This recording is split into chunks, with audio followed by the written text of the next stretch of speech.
सुप्रभात बच्चों, आज हम आपके पाठ्य पुस्तक से पाठ 11 चालाक ठग पढ़ाएंगे। चालाक ठग एक एकांकी है। एकांकी किसे कहते हैं? तो एक अंक वाले नाटकों को एकांकी कहते हैं। और हिंदी में एकांकी और नाटक दोनों ही शब्दों का व्यवहार होता है। इसमें कुछ पात्र होते हैं और एक विशेष उद्देश्य की अभिव्यक्ति करते हुए एक ही प्रभाव की पुष्टि सृष्टि के लिए ही यह किया जाता है। और एकांकी में कम से कम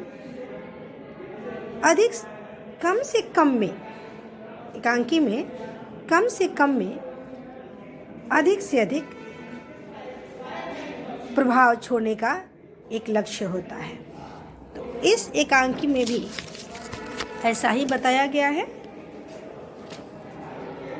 इस एकांकी में बताया गया है कि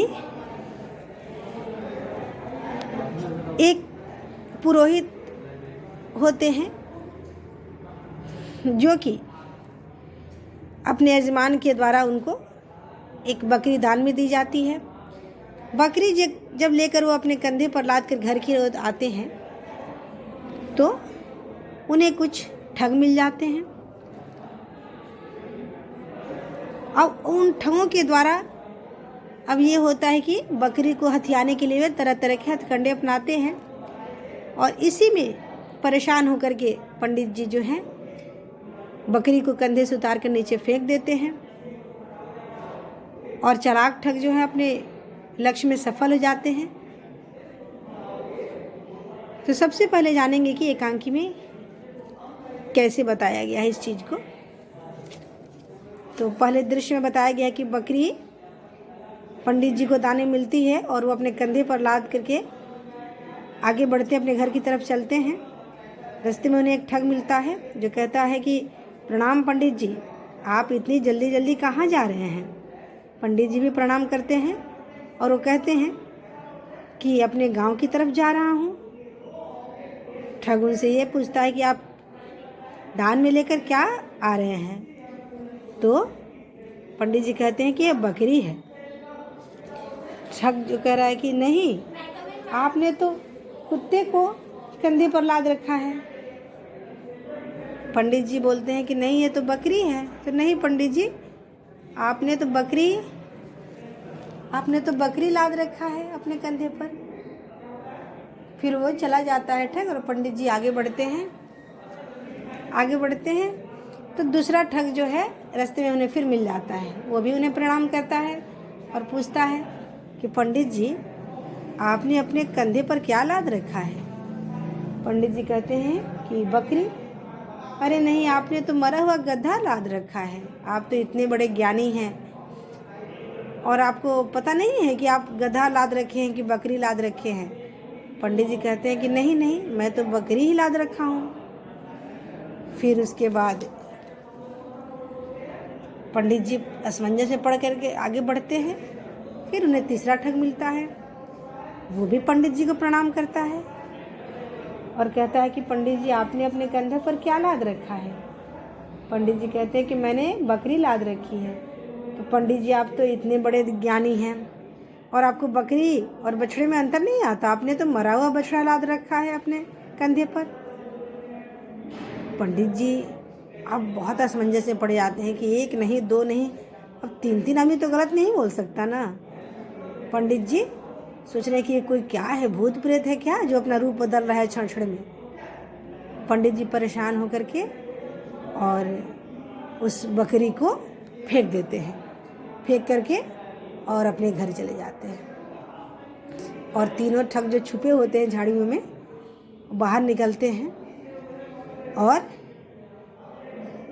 हंसते हुए बकरी को लेकर के चले जाते हैं। तो इस एकांकी से हमें ये शिक्षा मिलती है, हमें ये बताने की कोशिश की गई है कि हमें कभी भी अपने किसी के बहकावे में नहीं आना चाहिए। और हमें उचित समय पर बुद्धि और विवेक से काम लेना चाहिए, क्योंकि अगर हम बुद्धि और विवेक से काम नहीं लेंगे तो हम हंसी के पात्र बन जाएंगे।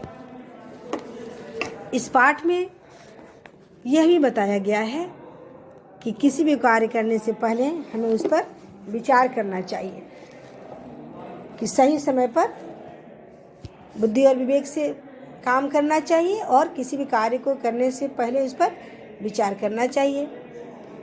जैसा कि आपने देखा कि तीनों चालाक ठग के बहकावे में आकर पंडित जी ने क्या किया, बेचारे को जो बकरी मिली थी दान में, वो बकरी से भी वो हाथ धो बैठते हैं। तो अगर वे समय पर अपनी बुद्धि बल का प्रयोग करते तो उन्हें अपनी बकरी से हाथ धोना नहीं पड़ता। इसलिए हमें अपने आत्मबल पर विश्वास करके कार्य करना चाहिए, किसी के बहकावे में नहीं आना चाहिए, और नहीं तो पंडित जी की तरह स्वयं का नाश होगा और जग में भी हम हंसी के पात्र बन के रह जाएंगे। तो बच्चों, इस एकांक का लक्ष्य क्या था कि कम से कम शब्दों में हम किसी चीज़ को प्रभावपूर्वक कह सकें नाटक के द्वारा, क्योंकि ये सबको अच्छी तरह से समझ में आ जाए कि हमें क्या करना है। अब ये आपका पाठ तो हो गया। अब इस पाठ से जुड़े कुछ प्रश्न के उत्तर भी आप दे दीजिएगा। तो पहला प्रश्न होगा कि पंडित जी को दान में क्या मिला था। दूसरा होगा कि पंडित जी को रास्ते में कितने ठग मिले थे। तीसरा प्रश्न होगा कि पंडित जी ने बकरी को जमीन पर क्यों फेंक दिया था। चौथा होगा कि पंडित जी कहाँ से आ रहे थे। पांचवा, पंडित जी ने अपने कंधे पर क्या लाद रखा था। छठा, पहले ठग ने पंडित जी से क्या कहा। सातवां प्रश्न होगा, तीसरे ठग की बात सुनकर पंडित जी ने क्या सोचा। और सबसे अंत में प्रश्न होगा कि इस कहानी से आपको क्या शिक्षा मिलती है। तो आपको इस कहानी से क्या शिक्षा मिलती है। आपने इस एकांकी को सुना और समझा कि हमें किसी के बहकावे में नहीं आना चाहिए, हमें अपने बुद्धि विवेक से काम लेना चाहिए और आंख मूंद करके किसी पर विश्वास नहीं करना चाहिए। तो बच्चों, इस पाठ में हमने ये जाना। अगले पाठ को फिर हम पढ़ेंगे। जब तक के लिए धन्यवाद।